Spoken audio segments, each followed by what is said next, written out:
It turns out that self-love is the highest form of love and service that you can offer to others.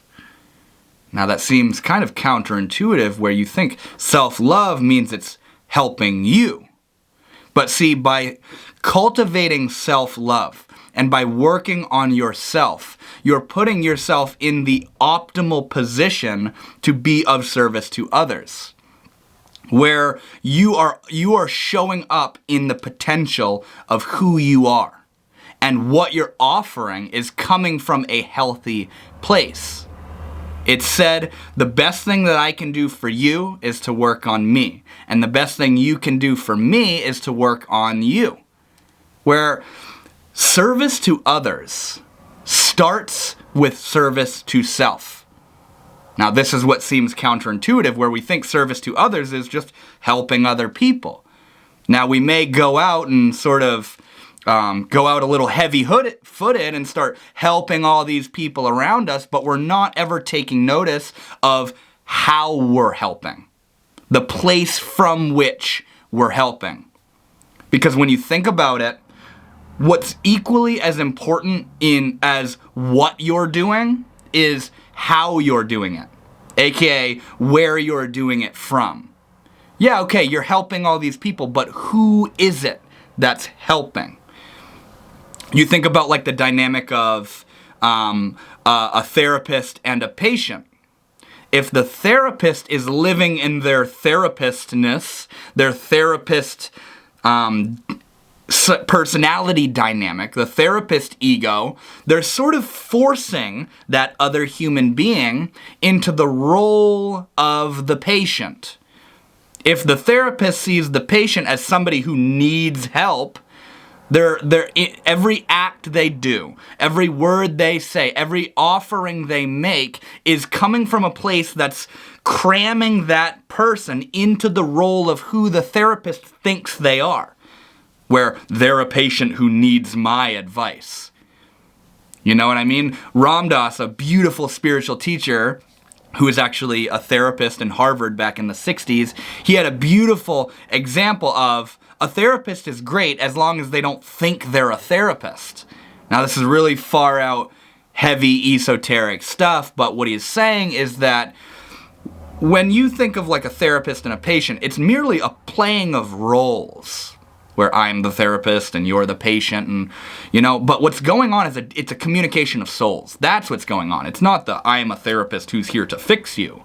Because what that does is it forces you into the role of being a person who needs fixing. And all that does is mire you in your suffering even more. But a really wise, far-out therapist knows that the roles it's kind of arbitrary. It's trivial. The roles don't necessarily matter or mean anything. What's going on is it's two humans talking together. And maybe the therapist has insight on certain things, but the idea of being the I'm going to help you forces that person, in that the subject of that energy, into that. You're sort of projecting an identity onto them and imprisoning them in that identity. In Hinduism, it's emphasized the importance of selfless service, where you're not acting from I'm going to help you. You're just acting selflessly. And the way you initiate selfless service is by first tending to yourself, working on yourself, unraveling all the knots of your toxicity and your trauma and your chaos and your shortcomings. You can't just show up and help everybody, because it begs the question, who is it that's helping? This is why it's the opposite of selfish to work on yourself. If you take time to yourself and you say, your friends asked you to come out on the weekend, but you want to stay in because you want to read and meditate and do yoga or go on a nature walk alone, or maybe you have a partner and you want to go on a weekend trip on your own, and you get called selfish for that, when in reality what you're doing is working on yourself, learning about yourself, discovering deeper and deeper aspects of yourself. That's the opposite of selfish. They don't understand what self-love, first of all, what self-love is and what comes as a result of self-love. By tending to yourself first, you are maximizing your potential to be of service to others. So if you really care about being of service to others and helping others, you will understand the importance in first helping yourself. Because think about it. If you yourself are a mess, mentally, physically, emotionally, spiritually, and you can barely keep your head above the water, how do you expect to cleanly and deeply and genuinely help others? It was the Indian Saint Ramakrishna who said, "One who's bound hand and foot in chain cannot free the hands of another." If you yourself are stuck in quicksand, how are you going to get somebody else out? This is why it's said that in order for me to really help you, I need to help me. In order for the therapist to really be of service to the patient, the therapist needs to have done an extensive amount of work on himself prior to come into a position of being able to even be of service to the patient. You know, like the example I often think of is like when you're in a plane and you're getting the rundown demo of like if the plane crashes and the oxygen masks come down, who are you informed to put the mask on first? Who is it that you need to tend to first? You. Because how are you going to help other people if you yourself are suffocating and don't have enough oxygen? Even though, see, and that's the trickiness of it, is that you love your child and you want to save and help your child. But your zeal to help others gets in the way of the pretty honestly elementary fact that you won't be able to help others if you yourself are suffering. And that's why in something as simple as that plane analogy, you're informed to put the mask on yourself first. Even if you see your child gasping for air, or you see the passenger next to you gasping for air and they can't get the mask, in order to be of optimal service to them, you need to tend to you first. This is why it's so important to develop habits and practices and methods of working on yourself and paying attention to you. Paying attention to prioritizing. That's the word I was looking for. Prioritizing you. Like I said, you may be called selfish and maybe made out to be like you're avoiding the group or you're not hanging out, or you think of like somebody who goes on a yoga retreat or a meditation retreat or an ayahuasca retreat down in the Amazon. That may be seen as like running away or escaping, but it's actually completely the opposite. By working on yourself, you bring yourself into a position to actually be able to be of service to others.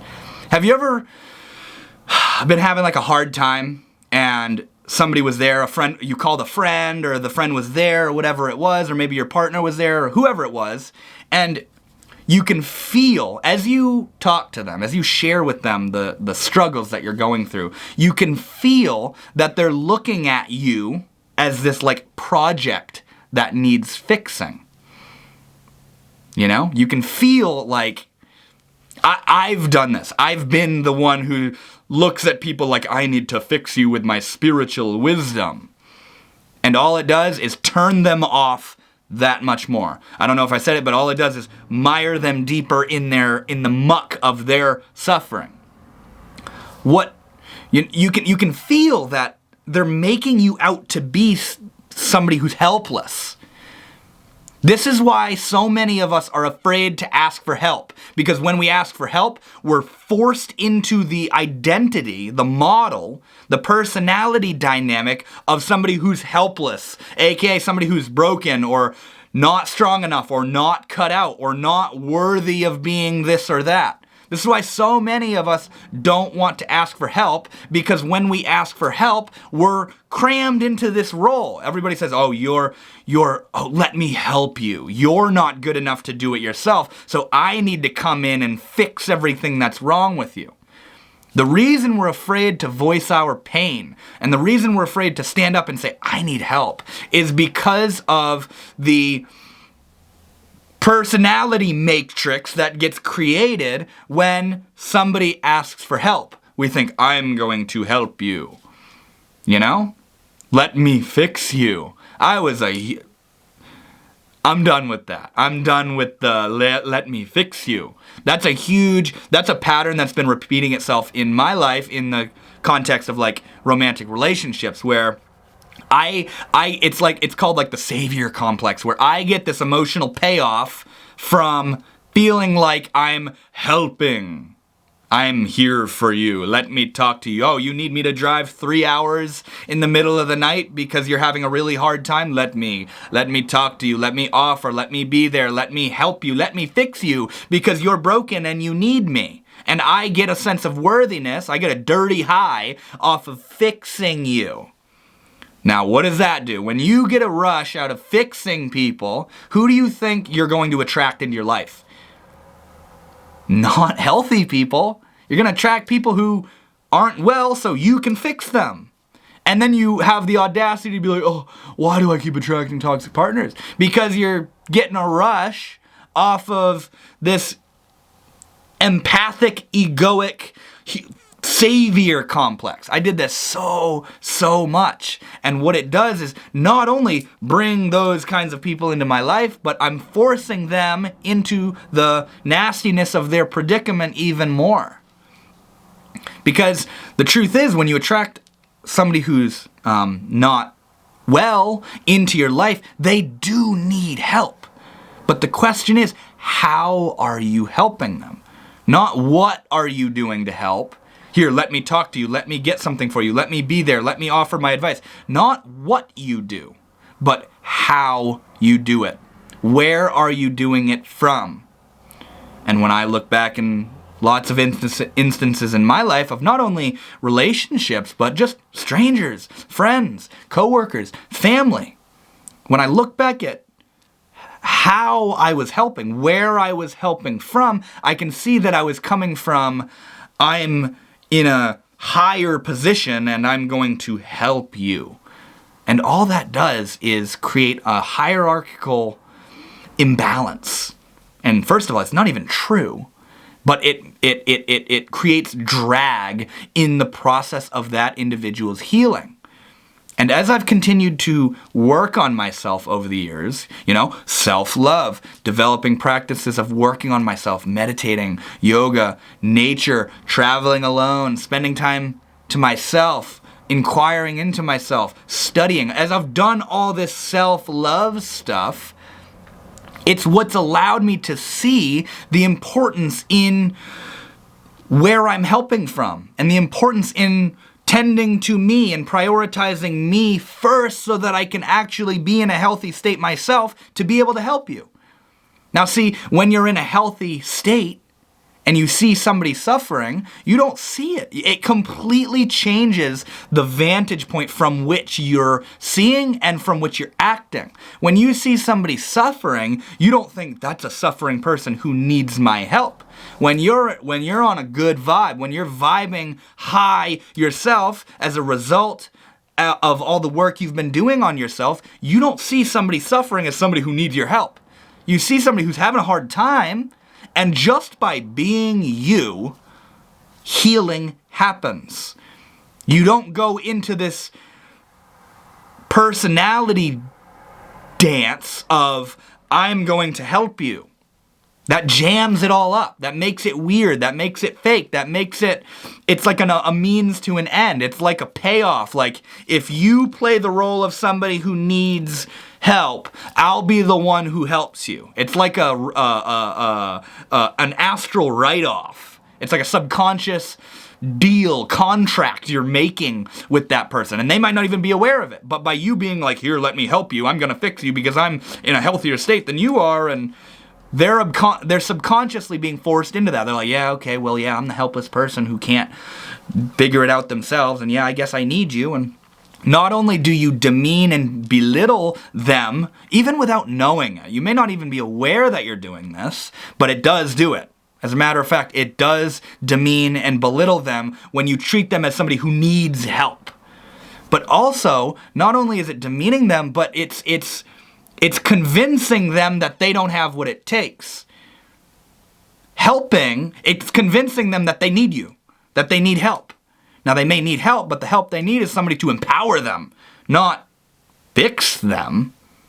You don't want your help to be found in an external source, whether that's a human being or a drug or a bad habit, food, nasty food, masturbation, porn, whatever it is. You don't want the source of your fixing, of your healing, to be exclusive in something external to you.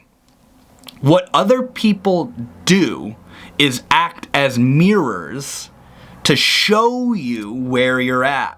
That's what help is. That's what help is when somebody's having a hard time and I'm in a good vibe, what I act as is a clean, pure mirror for them to see what's going on within themselves and to realize that they have what it takes.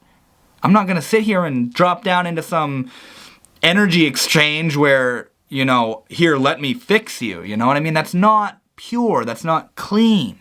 It doesn't feel good. I've ran a handful of coaching sessions the past couple months, and I can already feel that while I'm it's just a conversation. It's no different than me talking to you guys right now. It's just a conversation. And there's been times where I write notes on the session and really prepare and get ready to help this person. But you know what? Want to know what I've realized is I don't even look at my notes. I just talk to them. I talk with them. We talk together. And the flow is the healing. It's not me going into, I am the coach who's here to help. It's not like that. It's worse. That feels nasty. And I can feel it. In the same way we all got a little ego hanging around that wants to be cool, perfect, awesome, macho, smart, gorgeous, sexy. The ego. When I'm doing these coaching sessions and I'm running a session, I can feel that ego going, you gotta fix them, you gotta help them, you gotta be of certain, you know what I mean? And all that does is get in the way. It's like the practice that I've been doing is telling it to relax, I'm just talking with this person. You blabbering in my ear how I have to fix them is distracting me. And this is why it's so crucial to think about where you're helping from. And another peak example that I think of is nurses and doctors. You ever been in the hospital and the nurse by your side or the doctor that's tending to you, you can just tell they don't care about you at all? It's because they're not, obviously we got to consider their desensitization and the pressure of what they're doing and whatnot, but nevertheless, they're not looking at you as a soul. They're not looking at you as a fellow human being, and also not all of them are like this, but you know what I'm talking about, where you get that nurse and she's just a little bit of a you-know-what, and you get the doctor and he's not tending to you and he's treating you, roll over, let me see your arm, move that way, move your head that way. He's treating you like a robot, like you're not even in there. He's treating you like a symptom that needs to be fixed. And what this is it's not your fault. God's sake, it's not your fault. You're not, and you can feel oh, sorry, yeah, okay, yeah, here's my arm. I'm just this meat body laying on this thing that you're gonna fix. You know what I mean? It's not you, it's where they're acting from. If they were in their soul, they wouldn't help but be able to see your soul. And they wouldn't help but be able to serve that soul and to be with that soul. But where they're acting from is potentially, very possibly, a position that's deprived and deficient in self-love, in self-healing, where they're not really working on themselves. They're so busy helping others that they're not helping themselves. They've forgot about themselves. And so that's directly affecting their service to others. It's muddying their service to others. It's interfering with their help to others. Where the doctor who's treating you like crap because he's not feeling good inside himself, he had an innate passion. I want to be a doctor. I want to help people. But because of the inadequate and deficient work that he's done on himself, maybe because he doesn't really have a foundational understanding that he needs to work on himself, But nevertheless, because he hasn't worked on himself, it's tainted that passion to be of service to others. Where now he's a jerk doctor. Nobody likes this doctor. Even though he went into being a doctor as a expression of love, it got distorted and tainted and muddied because he wasn't working on himself. This is why it's said that the greatest thing that I can do for you is to work on me. And vice versa. The best thing you can do for me is to work on yourself. Really think about it. Really think about it. What do you have to offer to another individual if you yourself aren't well? You can't help other people if you can't help yourself. It's pretty cutthroat. It's pretty straightforward. That's the easy way to put it, is that all you're doing is creating more karma, more suffering by doing all this dirtied service to others. It's coming from a good place, but you don't have a wholesome understanding that you're included in that service. And were you to bring yourself into it and cultivate self-love and practices and methods of working on yourself, it would clean up your service very quickly. When you see a homeless person and they ask you for some money and you give them, you have like pity for them and, oh, you poor thing, here's some money.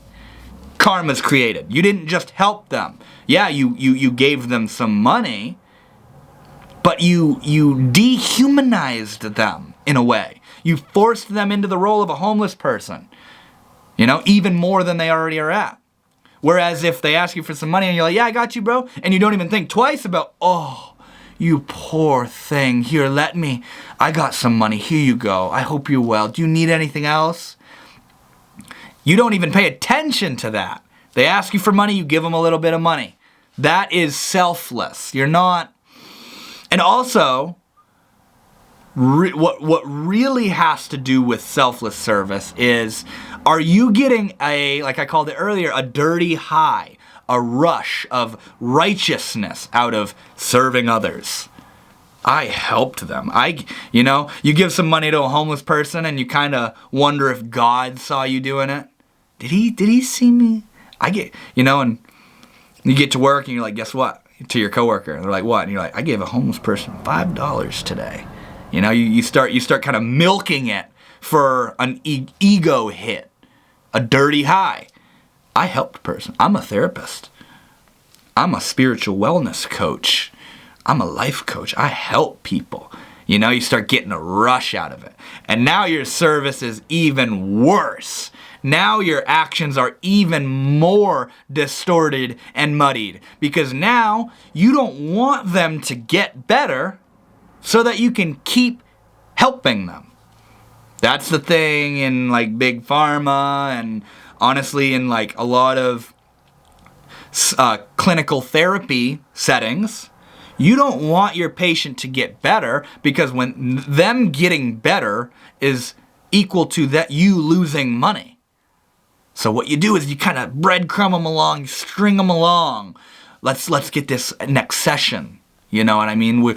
You're not done yet. We need to really keep diving into this and keep working. We need to keep milking this so I can keep not only getting money, but keep feeling like I'm helping and fixing. So it gets really dirty really quick.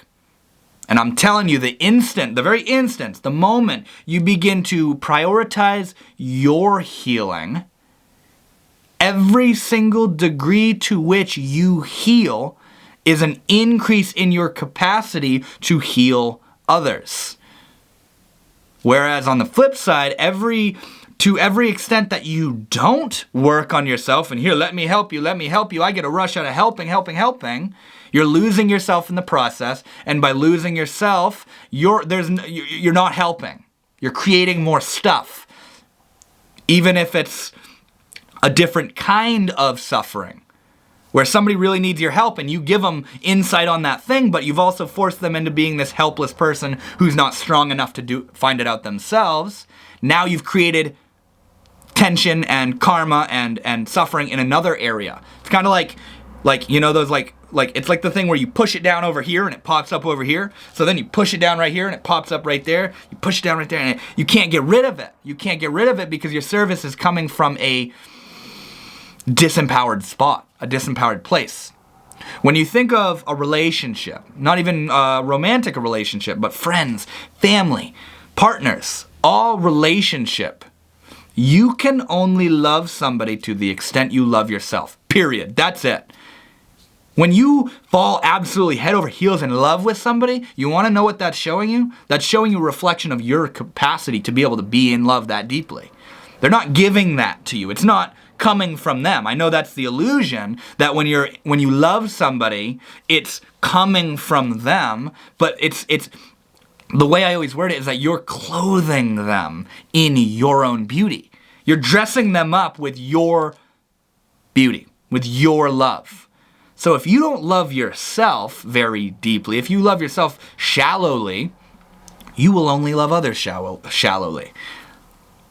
If you love somebody really deeply, it's reflecting back to you how deeply you can be in love. That's why it's so important. And this is why it's emphasized to that in order to have a healthy relationship, to have somebody with you, in order to have a healthy companionship, you need to be coming from a healthy place alone. If you're coming into a relationship with, finally, can you make me happy? I can't be happy on my own. I don't know how to do it. And you have something that I need, and life is just better with a partner. And now that you're here, now I can be happy. Like, can you promise to stay so that I can be happy? Because my happiness is hinged upon your presence. That's not the energy you want to bring. What you want to bring to a relationship is, dude, like, I am so excited that we're together because I can't wait to share with you how beautiful life is and how my different hobbies and my interests and what I love to do, and I can't wait to hear about your differences, and I can't wait to link up and celebrate life. That's the energy that you want to bring into a relationship. You don't want to come from a place of deprivation. You want to come from a place of celebration, and that's the same thing with service to others. Are you serving others because that's the only area that you can derive a sense of meaning? Are you serving others because you're getting an emotional payoff that makes you feel righteous, like, yeah, I'm a good person? And if you aren't serving others, you feel worthless and meaningless? Or are you serving others sort of indirectly, just as an effect, as a effect of you being in love, of you working on yourself, of you being high and healing and on your healing journey? Because I'm telling you, a little hair floating by the camera, when you work on you, healing is a natural result. Your service to others is immediate and spontaneous when you work on yourself. You can't really work on yourself to a deep extent by working on others. It's backwards, man. It's backwards. By working on yourself, you're indirectly helping other people. Because when you work on yourself, you come into a high vibe. And when you're in a high vibe, that emanates and it completely breaks apart low vibes. It transforms low vibes into high vibes. It's beautiful. It's beautiful. So it's so critical to prioritize your healing. And don't let your friends or your coworkers or your partner tell you that it's selfish to prioritize your well-being. Because your well-being is the one thing that allows your service to other people to actually be positive and bear fruit. So I really hope I've made that clear. I hope I've made that clear that it's not selfish to work on you. It's not selfish to want alone time. It's not selfish to travel alone or to turn down your friends ask you to go out on the weekend. And you're like, no, I'm good. I'm going to just stay home. And, like I said earlier, I don't know if I said it, but like, I'm going to stay home and read or write or do yoga or meditate or watch a movie and just hang out on my own. I'm going to go on a nature walk. Your partner's, can I come with you? No, I just kind of want to, just me and the universe, me and God, me and nature. There is nothing wrong with that. And honestly, in my opinion, That's like attractive. That's good. That is a green flag, if I've ever seen one. Is somebody who prioritizes their well-being, where they know that their healing is crucial. And it's not even necessarily to be of service to others, like directly, like, well, okay, I want to help people, so I'm going to work on myself so I can help people. No, it's understanding the game. Understanding that your pain is my pain. We're in this together. So what am I going to do? Am I going to spend this time trying to fix you and help you? Or do I want to come into a high place myself